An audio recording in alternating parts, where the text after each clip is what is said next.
அன்பான தேவ பிள்ளைகள் எல்லோருக்கும் இயேசு கிறிஸ்துவின் நாமத்தில் வாழ்த்துக்களை தெரிவித்துக் கொள்கிறேன். பிதாவாகிய தேவனாலும் நம்முடைய கர்த்தராகிய இயேசு கிறிஸ்துவினாலும் உங்கள் எல்லோரோட வாழ்விலும் கிருபையும் சமாதானமும் உண்டாவதாக என்று சொல்லி உங்களை வாழ்த்துவதிலே நான் மிகுந்த மகிழ்ச்சி அடைகிறேன். தேவ பிள்ளைகளே, நாம் ரோமர் 6ஆம் அதிகாரத்தில் இருந்து நாம் கிறிஸ்துவுக்குள் எப்படி பரிசுத்தமாக்கப்படுகிறோம் என்ற சத்தியத்தை நாம் தியானித்து வருகிறோம். நாம் வாசிக்க கேட்கலாம். ரோமர் 6ஆம் அதிகாரம் 6வது வசனம் மற்றும் 7வது வசனம். நாம் இனி பாவத்துக்கு ஊழியம் செய்யாதபடிக்கு பாவ சரீரம் ஒழிந்து போகும் பொருட்டாக நம்முடைய பழைய மனுஷன் அவரோட கூட சிலுவையில் அறையப்பட்டதென்று அறிந்திருக்கிறோம். மரித்தவன் பாவத்துக்கு நீங்கி விடுதலையாக்கப்பட்டிருக்கிறானே. தேவ பிள்ளைகளே, நாம் கடந்த 3 வாரங்களாக நாம் எப்படி கிறிஸ்துவுக்குள் பரிசுத்தமாக்கப்படுகிறோம் என்ற சத்தியத்தை நாம் பார்த்து வருகிறோம். இந்த வார செய்தி இதனுடைய பாகம் 4ஆக என்ன செய்கிறது இருக்கிறது. இதுவரையிலும் நாம் என்ன பார்த்தோம் பாருங்கள் தேவ பிள்ளைகளே. பரிசுத்தமாகுதல் என்றால் என்ன பாருங்க. நாம் ரோமர் 3லிருந்து 5ஆம் அதிகாரத்தை கடந்த ஆண்டிலே நாம் தியானித்தோம். எப்படி இயேசுவை பற்றும் விசுவாசத்தினால் நீதிமானாக்கப்படுகிறோம் என்பதை குறித்து நாம் பார்த்தோம். இப்போது நீதிமானாக்கப்படுதல்லாம் என்னது? இப்போது நமக்கு பாருங்கள், இயேசு கிறிஸ்துவின் மூலம் இதுக்கு முன்னே பாவத்தின் நிமித்தம் தேவனிடத்திலிருந்து பிரிக்கப்பட்டிருந்த நான் இப்பொழுது என் பாவங்கள் மன்னிக்கப்பட்டு இப்போது நம்ம மறுபடியும் இயேசுவின் மூலம் தேவனோடு ஒப்புரவாக்கப்பட்டு இப்போ நமக்கு திரும்ப தேவனோடு என்ன செய்து விட்டது? ஒரு உறவு என்ன செய்து விட்டது? உண்டாகிவிட்டது. ரைட்டா? இதுதான் நீதிமானாக்கப்படுதனுடைய சுருக்கமாக என்ன செய்கிறது இருக்கிறது. நீதிமானாக்கப்படுறதுனா என்னது? தேவனோடு திரும்ப நமக்கு ஒரு உறவு உண்டாயிருச்சு. இப்போது இது அடிப்படை.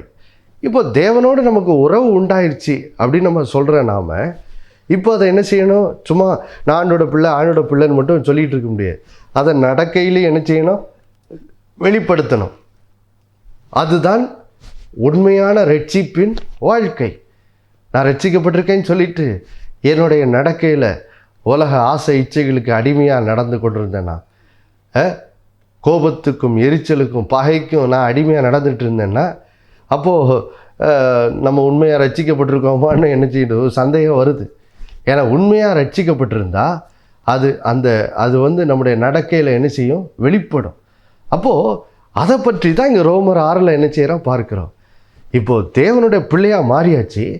தேவனுடைய பிள்ளையாக மாறின நாம் இப்போ எப்படி நமக்குள் வாழுகிற இயேசுவை நம்முடைய நடைமுறை வாழ்க்கையில் எப்படி வெளிப்படுத்துகிறவர்களாய் எப்படி மாறுறது, அதை பற்றி தான் பாருங்க வேதம் பரிசுத்தமாகுதல் என்று என்ன செய்கிறது? அழைக்கிறது. பாருங்க, பரிசுத்தமாகுதல்னா என்னது? எனக்குள் வாழும் இயேசுவை என் நடக்கையில் வெளிப்படுத்துவது தான் பரிசுத்தமாதல் என்று வேதம் என்ன செய்கிறது? அழைக்கிறது. அதுக்கு ஒரு வசனம் வாசிக்கலாம் பாருங்க. 1 தெசலோனிக்கேயர் 4ஆம் அதிகாரத்துக்கு 3வது வசனத்தை நான் வாசிக்க கேட்கலாம். நீங்கள் பரிசுத்தம் உள்ளவர்களாக வேண்டும் என்பதே தேவனுடைய சித்தமாயிருக்கிறது. அந்தபடி நீங்கள் வேசி மார்க்கத்துக்கு விலகி இருந்து. பாருங்க, இங்கே வேதம் அருமையான காரியத்தை இங்கே வெளிப்படுத்துது. பாருங்க, ரட்சிக்கப்பட்ட நம்மை குறித்த தேவ சித்தம் என்ன அப்படின்னு சொல்லும்போது வேதம் இங்கே அழகா சொல்லுது. பாருங்க, நீங்கள் பரிசுத்தமுள்ளவர்களாக வேண்டும் என்பதே தேவனுடைய சித்தமாக என்ன செய்கிறது? இருக்கிறது. பாருங்க, அப்போது பாருங்கள் தேவ பிள்ளைகளே, நம்ம பரிசுத்தமுள்ளவர்களாக நம்முடைய நடக்கையில் என்ன செய்யணும்? மாறணும் என்பது தான் தேவ சித்தமாக என்ன செய்யுது? இருக்குது. அப்போது அந்த அப்போது பரிசுத்தமுள்ளவர்களாக மாறுறதுன்னா என்ன அர்த்தம்? அதுதான், வேற ஒன்றும் இல்லை. பரிசுத்தமுள்ளவர்களாக மாறுறதுன்னா முதல் இது என்னது? நம்ம ரட்சிக்கப்படுறதுக்கு முன்னாடி பல பாவங்களுக்கு அடிமையாக இருந்தோம். இப்போது பாருங்கள், இப்போது பரிசுத்தமாதல்னா என்னது? இப்போது நான் ஒவ்வொரு நாளும் அந்த பழைய பாவங்கள் மேல் ஒவ்வொரு நாளும் அதிகமாக ஜெயமுள்ளவர்களாய் நான் வாழுகிறேன். அது முதல் காரியம். ரெண்டாவது, நான் வெறும் வேசித்தனத்தை ஜெயிக்கிறது மட்டும் இல்லை, டெய்லி விபச்சார பாவத்தை ஜெயித்து வாழுகிறது மட்டும் இல்லை, டெய்லி கோபம், எரிச்சல், இப்படிப்பட்ட பாவ சோதனைகளை நான் ஜெயித்து வாழுகிறது மட்டும் பரிசுத்தமாதலுடைய முழுமை அல்ல. அது பரிசுத்தமாதலின் முதல் படி. ரெண்டாவது என்னது? ரெண்டாவது, இப்போ அதிகமாக தேவனுடைய குணாதிசயத்திலே நடக்கிறவர்களாக நம்ம வாழ்க்கை என்ன செய்யணும்? மாறணும். தேவனோட குணாதிசயம் என்னது? அதான் ஆவியின் கனி என்று என்ன செய்யுது? வேதம் அழைக்குது. வாசிக்கலாமா? கலாத்தியர் 5ஆம் அதிகாரம் 22, 23 வசனங்கள். ஆவியின் கனியோ அன்பு, சந்தோஷம், சமாதானம், நீடிய பொறுமை, தயவு, நற்குணம், விசுவாசம், சாந்தம், இச்சையடக்கம். இப்படிப்பட்டவைகளுக்கு விரோதமான பிரமாணம் ஒன்றுமில்லை. பாருங்கள் தேவ பிள்ளைகளே, அப்போது பாருங்கள், பரிசுத்தமாதலினுடைய முக்கிய நோக்கமே என்னது? பாருங்கள், இங்கே வேதம் சொல்லுது பாருங்கள், ஆவியின் கனியோ. ஆவியின் கனி. பாருங்கள், ஆண்டோட சுபாவங்களை வேதம் எப்படி அழைக்குது? அது ஒரு அருமையான கனி, ஆவியின் கனி என்று அழைக்குது. அப்படின்னா என்ன அர்த்தம்? பாருங்கள், இப்போ நீங்கள் ரோட்டில் நடந்து போயிட்டுருக்கீங்க, திடீர்னு தூரத்தில் ஒரு அழகான மரத்தில் பழங்களாக தொங்குதுன்னு நம்ம பார்க்குறோன்னு நினச்சிக்கோங்களேன். உடனே நம்முடைய கவனம் அதை நோக்கி என்ன செய்கிறது? போகிறது. பாருப்பா, எத்தனை மரத்தில் எவ்வளவு பழங்கள்.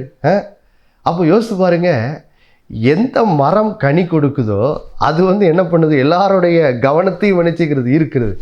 அதே போல் இப்போது நீங்கள் ரோட்டில் நடந்து போயிட்டுருக்கீங்க, திடீர்னு பார்க்குறீங்க ஒரு அழகான தோட்டம். அந்த தோட்டத்தில் எல்லா அழகான மலர்களுள்ள செடிகள்லாம் பார்த்தீங்கன்னு வச்சுக்கோங்களேன், உடனே நம்மளோட கண்கள் என்ன செய்யுது? அதை நோக்கி போக்குறது. அப்போது யோசித்து பாருங்கள், அப்போது அந்த செடி கனி கொடுக்கும் போது அது எல்லாருடைய கவனத்தையும் என்ன செய்கிறது? இருக்கிறது.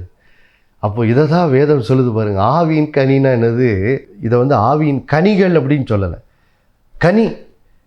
அப்போது இதை இப்படி ஒரு வேதாசிரியர் விளக்குறார் பாருங்க. ஆவியின் கனினா என்னது? அதில் முதல் இது என்னது? அன்புன்னு வருது. அப்போது இந்த அன்பை எப்படியெல்லாம் வெளிப்படுத்தணும்னு சொல்லி அடுத்த 8 குணங்கள் என்ன செய்தான்? விளக்கு தான். அன்புள்ளவர்கள் என்ன செய்வாங்க? சந்தோஷமாக இருப்பாங்க. அன்புள்ளவர்கள் சமாதானமாக இருப்பாங்க. தேவ அன்பிலே நடக்கிறவர்கள் நீடிய பொறுமை உள்ளவர்களாக இருப்பாங்க. அவர்கள் தயவுள்ளவர்களாக இருப்பாங்க. நற்குணம் உள்ளவர்களாக இருப்பாங்க. விசுவாசம் உள்ளவர்களாக இருப்பாங்க. சாந்தமுடையவர்களாக இருப்பாங்க. இச்சையடக்கம் உள்ளவர்களாக என்ன செய்வாங்க? இருப்பாங்க. அப்போது யோசித்து பாருங்கள், இந்த 9 குணாதிசயங்களும் பாருங்கள், இதுதான் பார்த்தீங்கன்னா தேவ பிள்ளைகளே, தேவனை வெளிப்படுத்துகிற குணங்களாக என்ன செய்கிறது? இருக்கிறது. தேவன் அன்பாகவே இருக்கிறார் நம்ம சொல்கிறோம். அப்படின்னா என்ன அர்த்தம்? தேவன் அன்புள்ளவர், தேவன் சந்தோஷம் நிறைந்தவர், சமாதானம் நிறைந்தவர், நீடிய பொறுமையுள்ளவர், அவர் தயவுள்ளவர், நற்குணம் நிறைந்தவர். இதெல்லாம் தேவனுடைய குணங்களாக என்ன செய்கிறது? இருக்கிறது. இப்போது நீங்கள் ரட்சிக்கப்படும் போது பாருங்கள், நீங்கள் ரட்சிக்கப்பட்டதன் மூலம் இந்த தேவனுடைய குணங்களை உடையவர்களாய் உங்கள் வாழ்க்கையை என்ன செய்யணும்? மாறணும் என்பது தான் பரிசுத்தமாகுதலினுடைய முக்கிய நோக்கமாக என்ன செய்கிறது? இருக்கிறது பாருங்கள்.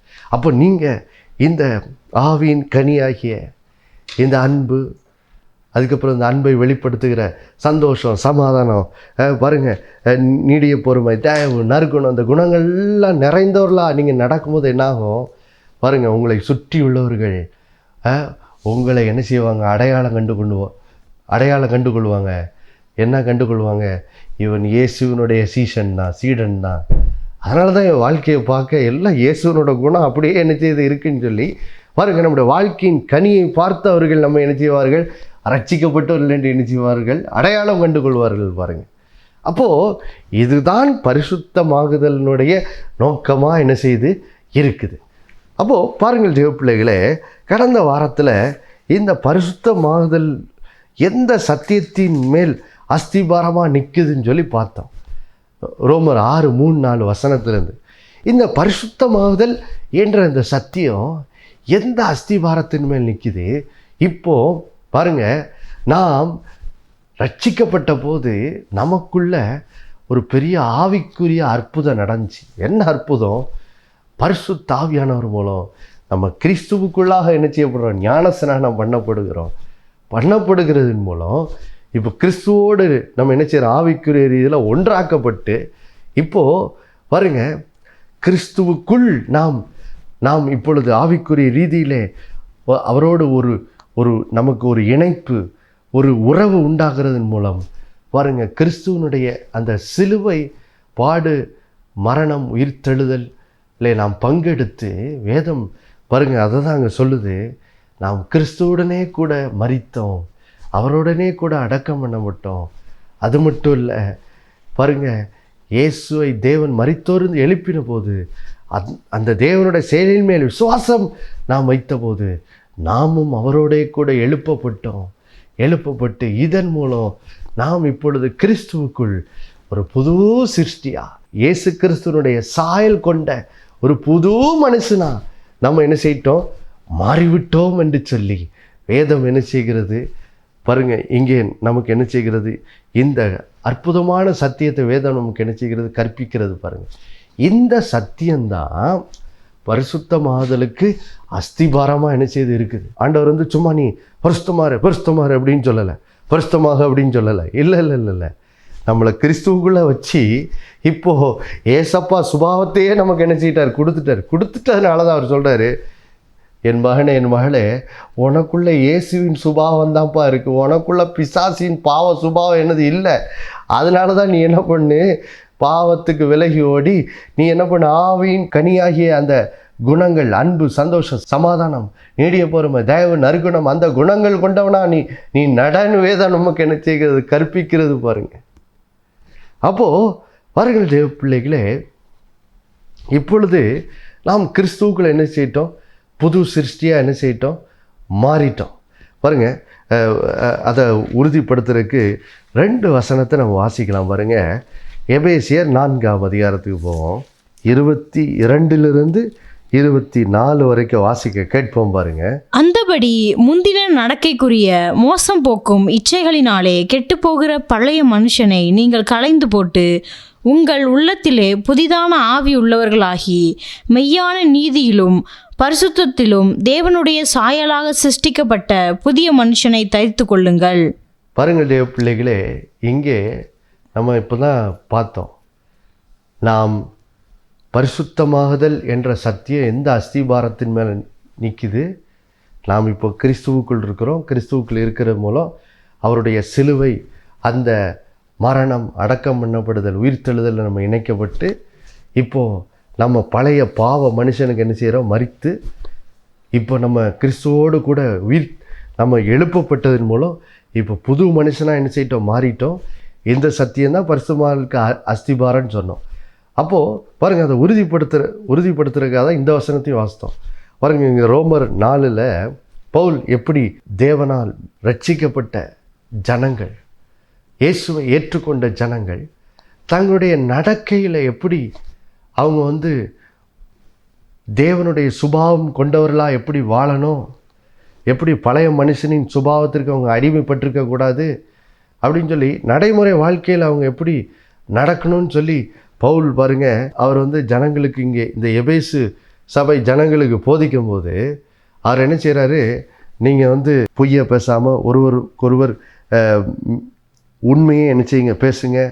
அடுத்தது நீங்கள் என்ன பண்ணாதீங்க, பிசாசுக்கு என்ன செய்யாதீங்க, இடம் கொடுக்காதீங்க. ஒருவேளை பாருங்கள், கோபம் கொண்டாலும் என்ன செய்யுங்க, பாவம் செய்யாதிருங்கள். அடுத்தது பாருங்கள், சொல்கிறாரு, நீங்கள் எதற்காக வேலை செய்யணும், நீங்கள் குறைச்சலனுக்கு கொடுக்கத்தக்கதாக தனக்கு உண்டாயிருக்கும்படி அவனவன் தன் கைகளினால் நலமான வேலையை செய்து பிரயாசப்பட கடவன். அந்த மாதிரி நீங்கள் கெட்ட வார்த்தை ஒன்றும் பேசாமல் நீங்கள் நல்ல வார்த்தை உண்டானால் அதையே கேட்கிறவர்களுக்கு பிரயோஜனம் உண்டாக பேசுங்க அப்படின்னு சொல்லி நடைமுறை வாழ்க்கையில் எப்படி தேவனோட சுபாவத்தை நாம் வெளிப்படுத்துகிறவர்களாக நடக்கணும், பழைய பாவ சுபாவத்துக்கு எப்படி இனி அடிமைப்பட்டவர்களாக நம்ம வாழக்கூடாது அப்படிங்கிறத இங்கே என்ன செய்கிறாரு, சொல்லிகிட்டே வர்றார்.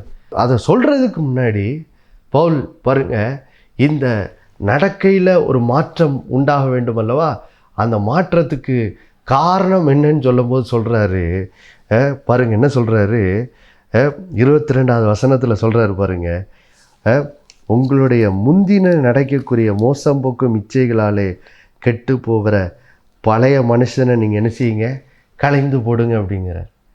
அதாவது என்ன சொல்ல வர்றாரு, உன்னுடைய சிந்தையிலையும் உன்னோட நடக்கையிலையும் நீ இன்னும் என்ன பண்ணாத, அந்த இப்போது நீ கிறிஸ்துவுக்குள் நம்ம பார்த்தோம்ல, ரோமர் 6:2-4 வசனங்களில் இப்போ நம்ம என்ன செய்யிட்டோம், கிறிஸ்துவுக்குள் பழைய பாவ சுபாவத்துக்கு என்ன செய்யிட்டோம், கிறிஸ்துவுடனே கூட மரித்தாச்சு. அப்போது இப்போ பழையவையில் என்ன செய்யிட்டோம், ஒழிஞ்சாச்சு, புது மனுஷனாக என்ன செய்யிட்டோம், மாறியாச்சு கிறிஸ்துவுக்குள்ளே. அப்போ அதனால தான் அவர் என்ன சொல்கிறாரு, நீ இன்னும் பழைய மனுஷனை போல் சிந்தித்து நடக்கிறத என்ன செய்ய, நிறுத்திடு. அந்த பழைய எண்ணங்களையும் பழைய நடக்கைகளையும் உன்னை விட்டு என்ன செய்ய, களைந்து போடு அப்படிங்கிறார். ஏன்னா இப்போ நீ கிறிஸ்துவுக்குள்ளே என்ன செய்கிற, புது சிருஷ்டியாக இருக்கிறப்பா. இன்னும் அப்போ அதனால் என்ன பண்ணாத, பழைய மனுஷனை போல் சிந்திச்சுக்கிட்டு இருக்காத. பழைய பாவ வாழ்க்கை கெடுத்த சிந்தைகளையும் நடக்கைகளையும் உன்னை விட்டு என்ன செய்ய, களைந்து போட்டு சொல்கிறாரு பாருங்க 24வது வசனத்தில், மெய்யான நீதியிலும் பரிசுத்தத்திலும் தேவனுடைய சாயலாக சிருஷ்டிக்கப்பட்ட புதிய மனுஷனை என்ன செய்ய, தரித்துக்கொள் அப்படிங்கிற. அப்போது பவுல் என்ன சொல்கிறாரு, எப்போ நீ இப்போ கிறிஸ்துவுக்குள்ளே என்ன செய்யிட்ட பாருங்க, எவ்வளோ அழகாக நம்ம கிறிஸ்துவுக்குள் இப்போ புது சிருஷ்டியாக இருக்கிறோன்னு சொல்லி 2 கொரிந்தியர் 5:15 வாசித்தோம்.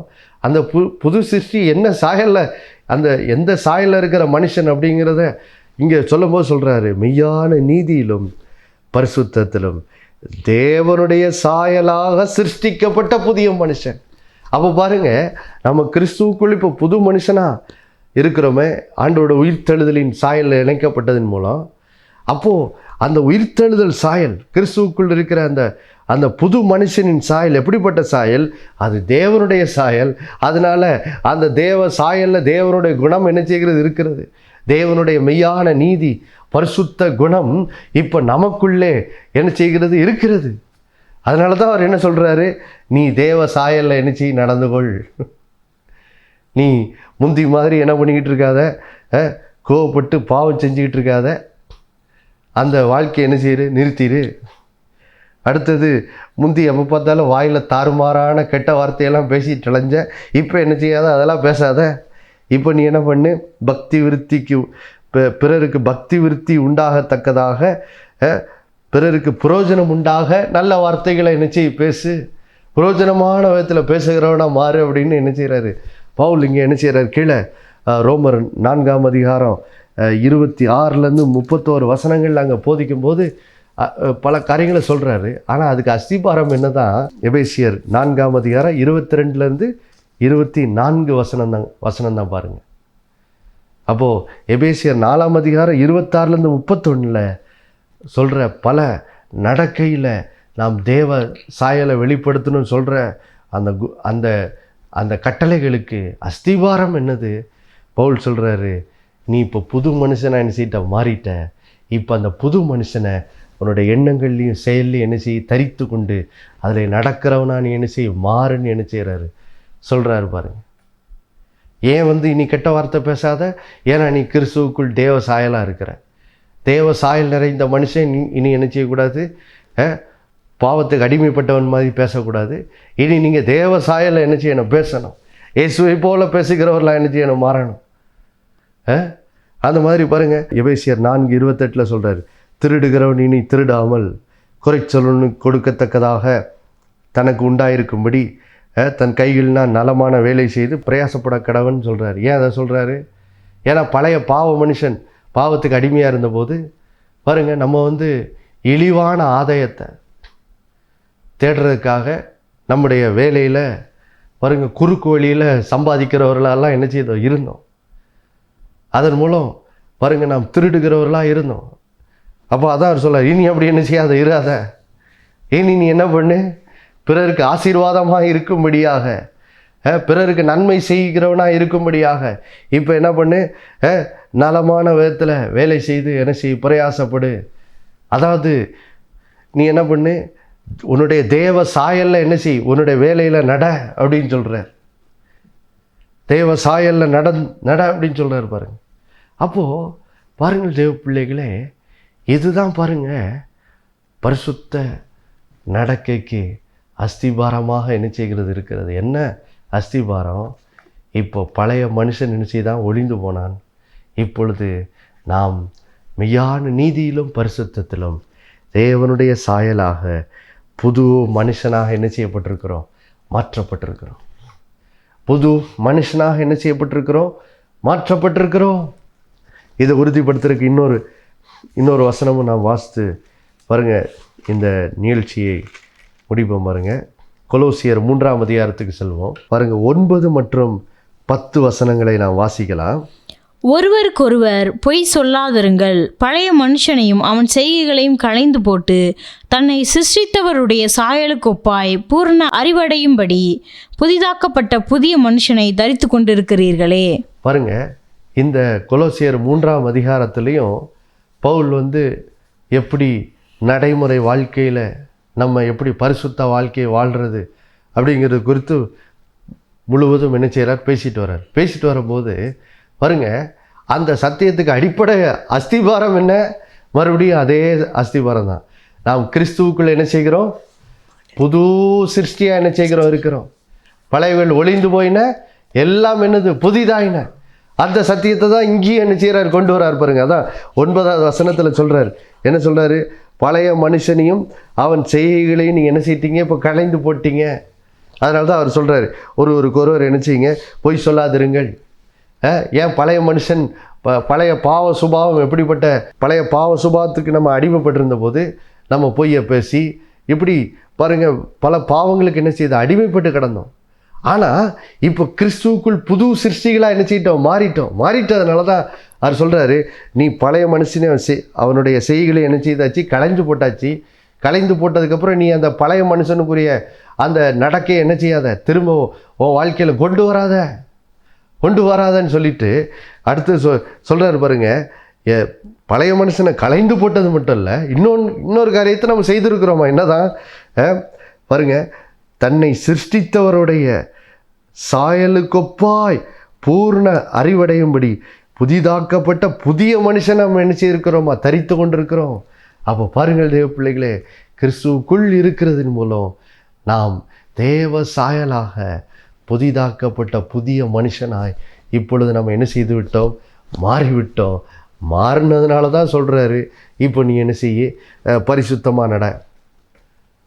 இந்த 3ஆம் அதிகாரத்தில் பார்த்தீங்கன்னா 1 to 10 வசனங்களில் எப்படி பழைய பாவ சுபாத்துக்கு அடுத்த அந்த குணங்களுக்கு நீ எப்படி அடிமைப்படாத, அந்த பாவத்தை நீ செய்யாதன்னு சொல்லிட்டு, 2வது பார்த்தீங்கன்னா கொலோசியர் 3ஆம் அதிகாரம் 12 பார்த்தீங்கன்னா 17 வசனத்தில் சொல்லுவார், எப்படி ஆவியின் கனியில் நடக்கணும் அப்படிங்கிறத குறித்து பேசுவார். பாருங்கள், அப்போது பாருங்கள் தேவ பிள்ளைகளே, இதுதான் பரிசுத்த மாதல் என்ற சத்தியத்துக்கு அஸ்திபாரமாக என்ன செய்கிறது?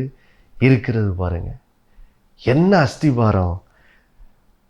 முதலாவது பரிசுத்த மாதல்ல 2 பகுதி என்ன செய்து இருக்குது. ஒன்று, பழைய பாவ சுபாவத்துக்கு நம்ம அடிமைப்பட்டிருந்த போது பல பாவங்களுக்கு அடிமைப்பட்டிருந்தோமே, அந்த பாவங்களின் மேல் அன்றாடம் நாம் ஜெயமுள்ளவர்களாக மாறணும்.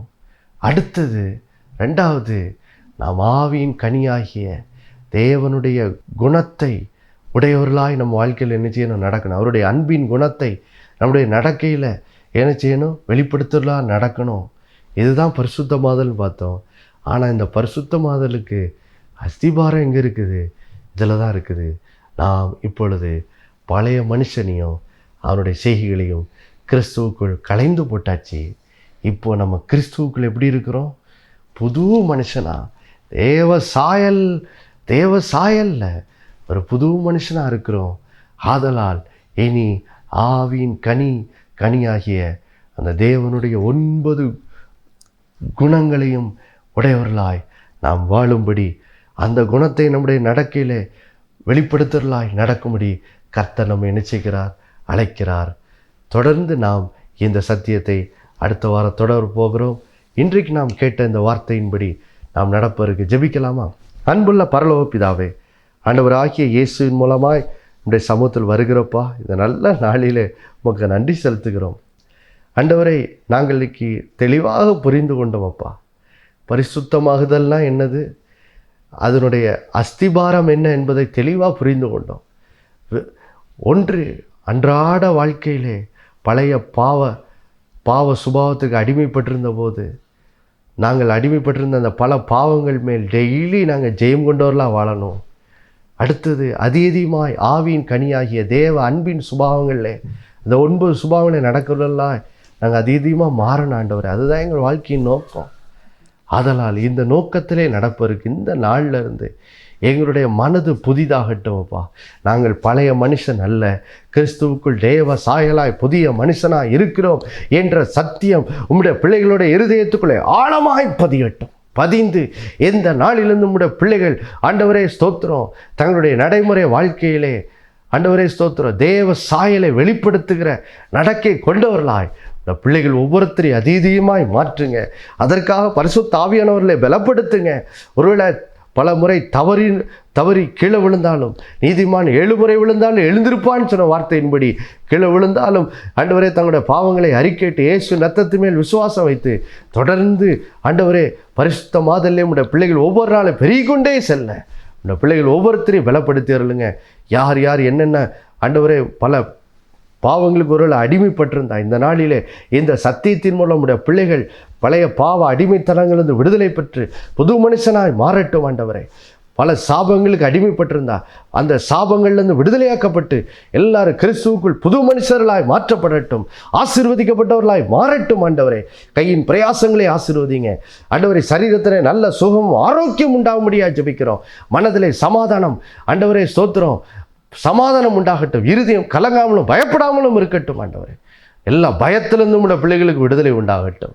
இயேசுவின் மூலம் வேண்டிக் கொள்கிற நல்ல பிதாவே, ஆமேன். மறுபடியும் அடுத்த வாரம் சந்திக்க நினைப்பட்டுகிறேன். இயேசுவே ஆண்டவர். ஒவ்வொரு நாளும் அவர் மேல் விசுவாசம் வைத்து வாழுங்கள். ஆமேன்.